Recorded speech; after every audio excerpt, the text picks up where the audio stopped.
কোনো কাজ করেনি, অত্যাচার, নির্যাতন, জুলুম, যে চিরস্থায়ীভাবে এই বাংলাদেশে রাষ্ট্রীয় ক্ষমতায় তারা থাকবেন।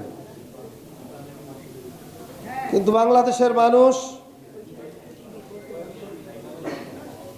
বিশেষ করে এই 16টি বছর বাংলাদেশ জাতীয়তাবাদী দল সহ গণতান্ত্রিক দলগুলো আন্দোলনের মাধ্যমে সর্বশেষ বৈষম্য বিরোধী ছাত্র জনতার আন্দোলনের মাধ্যমে সেই ফ্যাসিবাদের দোসর শেখ হাসিনাকে আমরা তাড়াতে পেরেছি। কিন্তু এখনো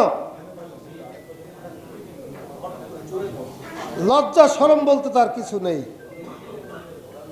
মানুষের যদি নিম্নতম লজ্জা থাকে তবু মিনিমাম 2-1 বছর তার জবানটা বন্ধ রাখা উচিত ছিল।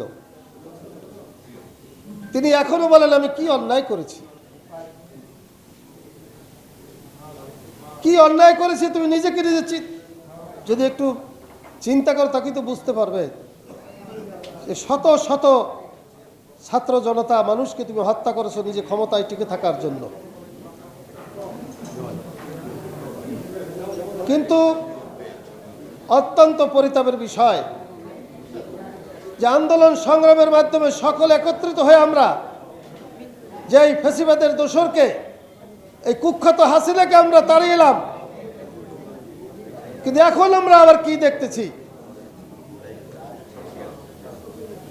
বাংলাদেশকে নিয়ে আবারও ষড়যন্ত্র হচ্ছে এবং কিছু দল তারা এখন বিভিন্ন পদ্ধতিতে নির্বাচনের দাবি জানাচ্ছে। এটা আসলে কোনো অজুহাত নয়। তারা হিসাব করে দেখেছে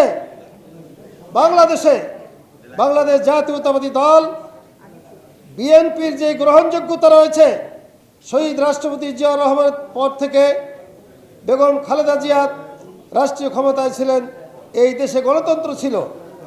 কিন্তু আজকে যারা এই নির্বাচনকে বারবার ধূলিসাৎ করতে চাচ্ছে, তারা হিসাব বিকাশ করে দেখেছে যতই সুন্দর নিরপেক্ষ নির্বাচন হোক তাদের ভোট নেই, তারা ভোটে আসতে পারবে না। যে কারণে তারা বারবার বিভিন্ন অজুহাত দেখিয়ে বাংলাদেশকে অস্থিতিশীল অবস্থায় আবার ফিরিয়ে নিতে চাচ্ছে। প্রিয় বন্ধুগণ, আমাদেরকে সতর্ক থাকতে হবে।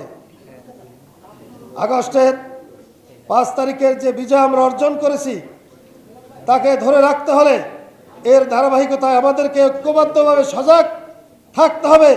আবারও যদি নতুন করে আন্দোলনে ঝাঁপিয়ে পড়তে হয়, আমরা ইনশাল্লাহ সকলেই ঝাঁপিয়ে পড়ব এবং এই দেশকে, এই বাংলাদেশকে গণতন্ত্র রক্ষার জন্য আমরা সকলে মিলে ঐক্যবদ্ধ হয়ে আমরা এই দেশকে আবার সুন্দর সুষ্ঠু একটি নির্বাচনের মাধ্যমে একটি সরকার গঠিত হবে, এই আশাবাদ ব্যক্ত করে আপনাদের সকলকে ধন্যবাদ জানিয়ে, বিশেষ করে আয়োজক সংগঠনকে আবারও আন্তরিক শুভেচ্ছা জানিয়ে